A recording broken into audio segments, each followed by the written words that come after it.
Ababaka abava mu Buganda abeegattira mu kabondo kaabwe akabuganda Caucus ku Parliament bagenze mu lusirika okwetegekera okulonda abakulembeze baabwe abajja. Kino kiddiridde ababaka abava mu Buganda okutegeka okulonda kuno enfunda eziwera wabula kuzzenga kugwa butaka.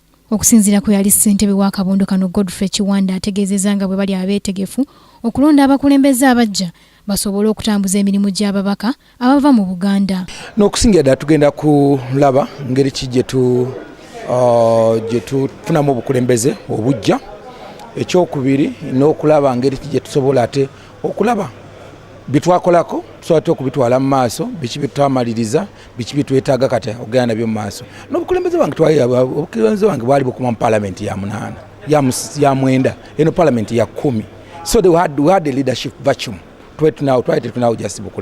Ye ombaka wa Mukono Johnson Muyanja nga y'omu ku beesimbyewo ku kifo ky'obwa ssentebe agamba kyekiseera Buganda naye egabane ku keeki y'eggwanga. Ekyo bali abannooze kyenzuuka okusaako essira kwe kulaba tweyanjula emmengo okumanya pulogulaamu ya Mukama waffe Katikkiro ne gavumenti ya wakati biki ebisigadde mu ddiiro bye tuyinza okuggusa tukolaganira otya abamu ng'ababaka okubaako ettaffaali lye twongera mu kuzimba nnyaffe Buganda. Ababaka abalala abava mu Buganda bategeezezza nga baagala okwesimbawo bwe balina okukulembeza ebintu bya Buganda.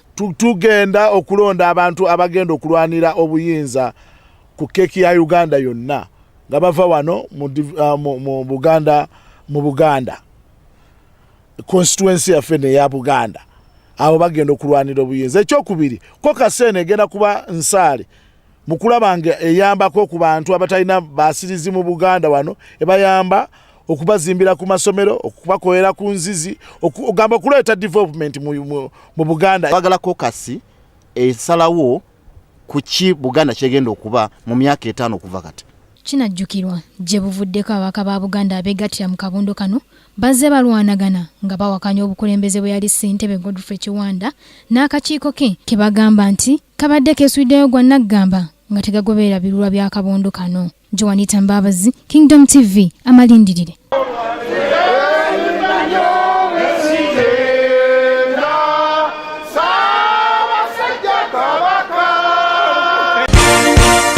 This is Kingdom TV.